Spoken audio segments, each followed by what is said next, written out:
Mr. Altman, you are recognized for your opening statement. If you could turn on the volume. Sorry about that. And I do enjoy telling techies how to operate the tech. Pretty embarrassing that I couldn't figure that out. Anyway, thank you, Chairman. Thank you, Ranking Member Cantwell. Thank you all senators and fellow panelists. It's a real honor to be here. I was here about 2 years ago, and at that time, ChatGPT had recently launched. It was a curiosity in the world. People weren't sure what it was going to mean, what it was going to be used for.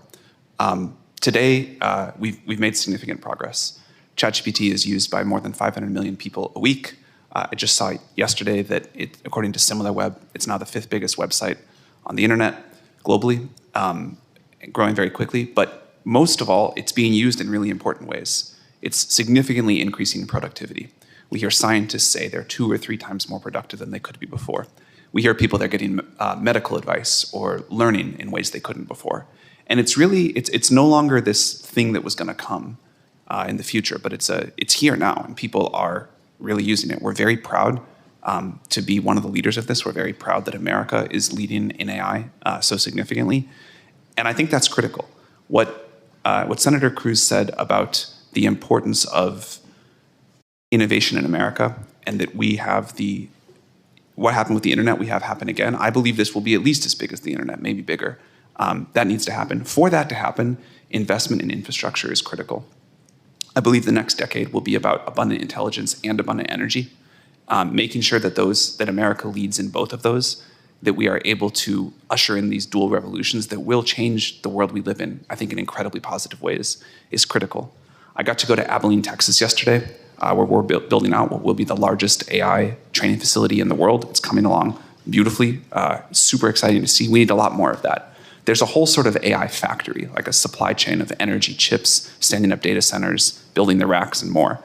We've got to do that really well in the US so that we can continue to innovate, continue to lead, and continue to sort of shape this revolution. Speaking of that, I was very inspired by what Chairman Cruz said, so I'd like to deviate from script here and tell a story. In my prepared written testimony, I covered the basics. So if it's okay, I'd love to tell you a story. I grew up in St. Louis, and I was a computer nerd. And it was the time of the internet boom, and I thought it was the coolest thing ever.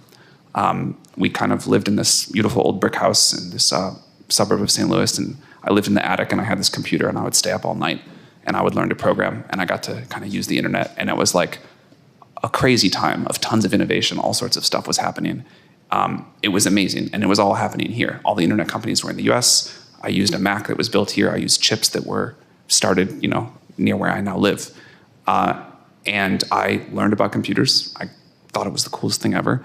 And I can draw a straight line from that experience to founding OpenAI and getting to work on companies like Helion. The spirit of American innovation and support of entrepreneurship. I don't think the internet could have happened anywhere else, and if that didn't happen, I don't think the AI revolution would have happened here. I am a child of the internet revolution. I have the great honor to be one of the many parents of the AI revolution, and I think it is no accident that that's happening in America again and again and again. But we need to make sure that we build our systems and that we set our policy in a way where that continues to happen. I think this is magic. I don't want to live in Europe either. I think America is just an incredible and special thing, and it will not only be the place where the AI revolution happens, but all the revolutions after.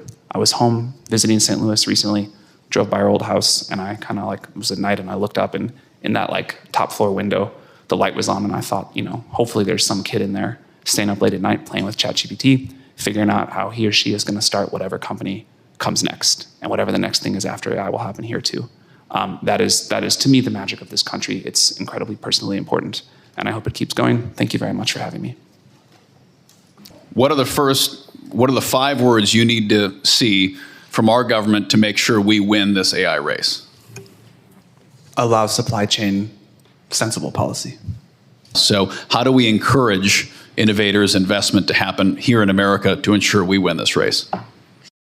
Mr. Altman, you want to start? We were honored to announce back in January Project Stargate, a $500 billion investment in United States infrastructure. That is now well underway, as I mentioned, getting to see it yesterday in Abilene. The first site was incredible.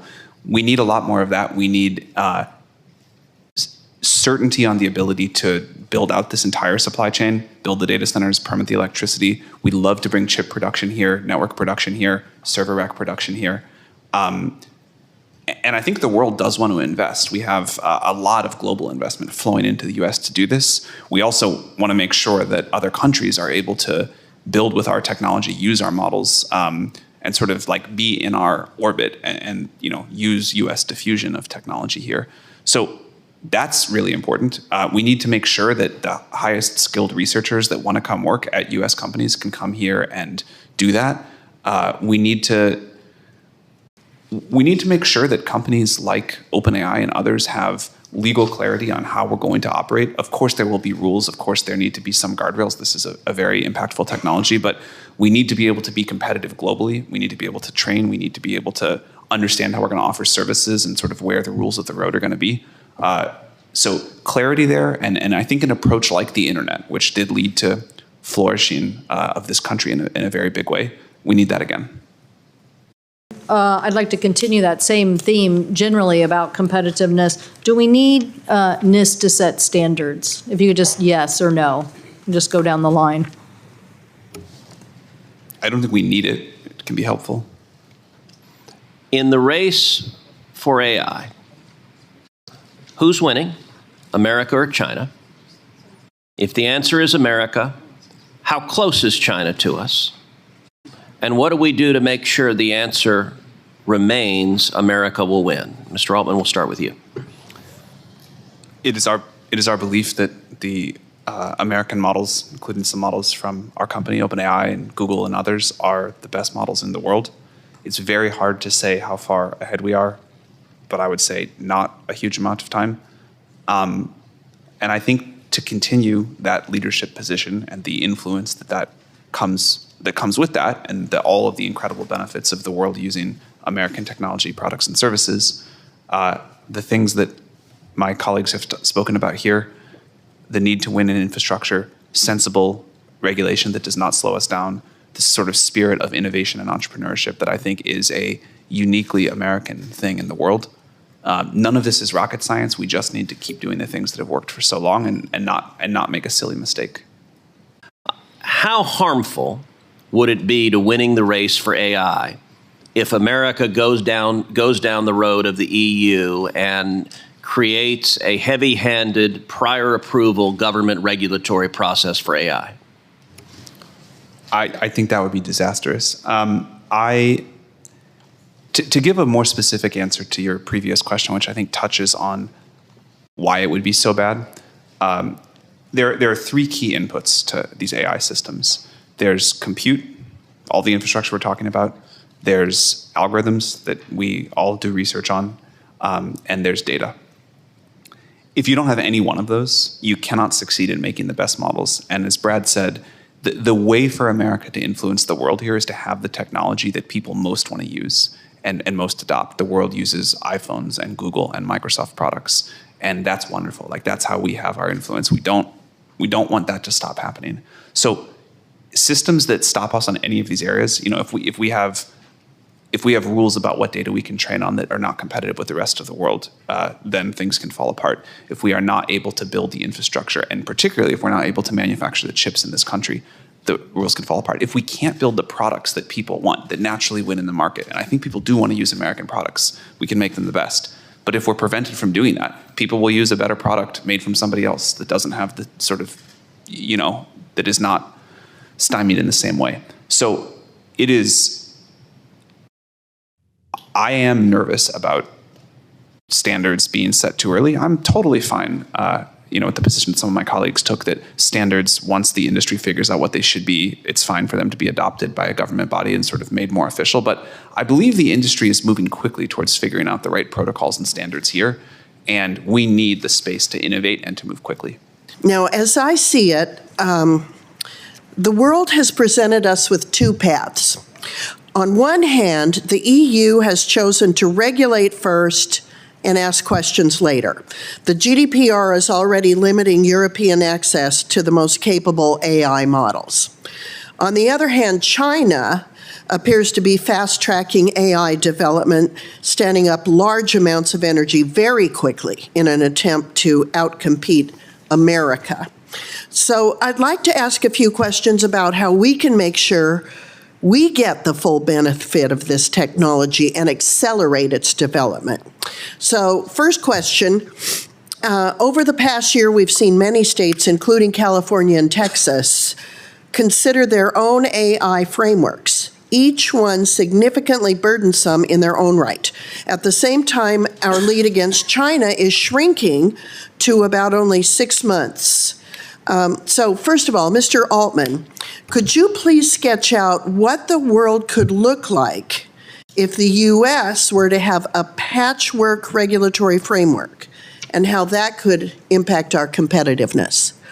I think it would be quite bad. I think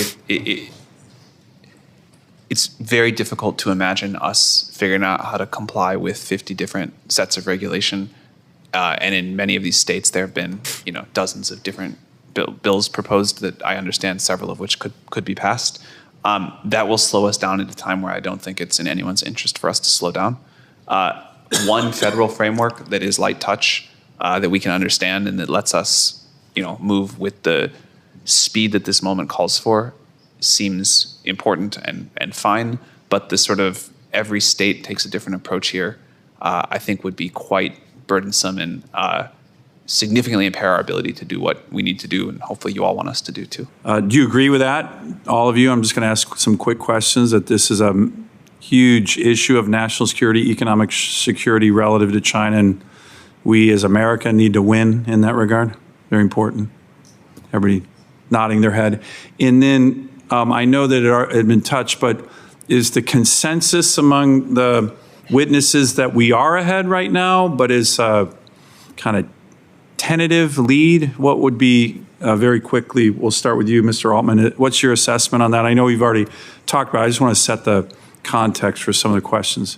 Yeah, I believe we are leading the world right now. I believe we'll continue to do so. We want to make AI in the United States, and we want the whole world to get to benefit from that. I think that is the strongest thing for the United States. I think it's also the right thing to do for all the people of the world. And I really appreciate you all being with us here today, because I think we'll need your help, and everything you're saying, or almost everything you're saying, sounds great. So as I ask this question, I'll ask if you guys think we're ahead, but then the key things when you say we need your help, what would, very succinctly, sometimes we're not so smart up here, what would the key things be that you would need from the U.S. government to help us maintain that lead and dominate this space, which is what I think we need to do?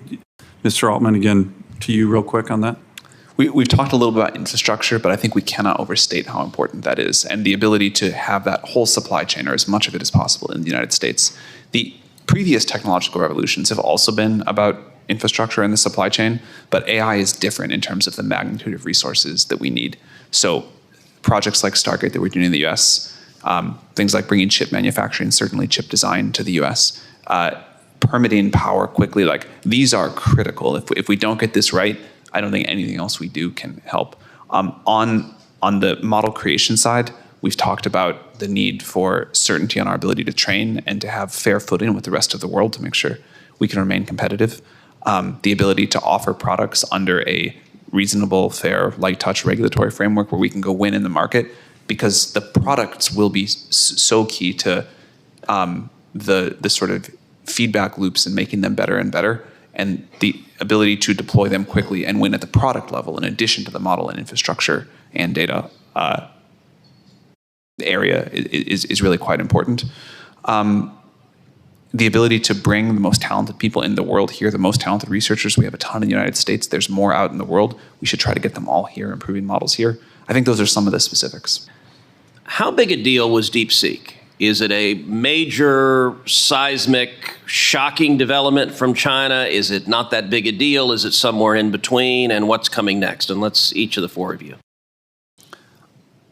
Not a huge deal. There are two things about DeepSeek. One is that they made a good open source model, and the other is that they made a consumer app that, for the first time, briefly surpassed ChatGPT as the most downloaded AI tool, maybe the most downloaded app overall. there are going to be a lot of good open source models, and clearly there are incredibly talented people working at DeepSeek doing great research, so I'd expect more great models to come. Hopefully also us and some of our colleagues will put out great models too. On the consumer app, I think if the DeepSeek consumer app looked like it was going to beat ChatGPT and our American colleagues' apps as sort of the default AI systems that people use, that would be bad. But that does not currently look to us like what's happening. And there are a variety of views on what the rules should be concerning AI diffusion. NVIDIA has argued that we want American chips everywhere, even in China. Others have argued that we want to restrict at least the most advanced processors. I'm curious, each of the four of you, what do you think the rule should be, if anything, is to replace the AI diffusion rule? And Mr. Altman, we'll start with you. I also was glad to see that rescinded. I agree there will need to be some constraints, but I think if the sort of mental model is winning diffusion instead of stopping diffusion, that directionally seems right. That doesn't mean there's no guardrails. It doesn't mean we say, like, we're going to go build a bigger data center in some other country than the US. Our intention is to build our biggest and best data centers in the US, do training in the US, build the models here, have our core research here. But then we do want to build inference centers with our partners around the world, and we've been working with the US government on that. I think that'll be good. To this point, that influence comes from people adopting US products and services up and down the stack, maybe most obviously if they're using ChatGPT versus DeepSeek, but also if they're using US chips and US data center technology and all of the amazing stuff Microsoft does. That's a win for us, and I think we should embrace that, but make sure that, you know, the most critical stuff, the creation of these models that will be so impactful, that should still happen here. Would you support a 10-year learning period on states issuing comprehensive AI regulation or some form of federal preemption to create an even playing field for AI developers and deployers? I'm not sure what a 10-year learning period means, but I think having one federal approach focused on light touch and an even playing field sounds great to me. 偷偷告诉大家，我最近发现了新法宝 Royal Face 逆时奇迹系列，它有活肤露、全效精华，还有精华霜。尤其我皮肤比较偏干，所以我非常的注重保湿。保湿做得好，肌肤自然烹饪。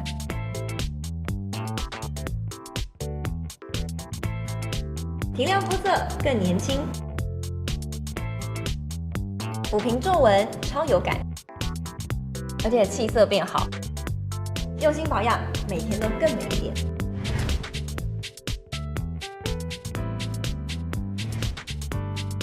美吧。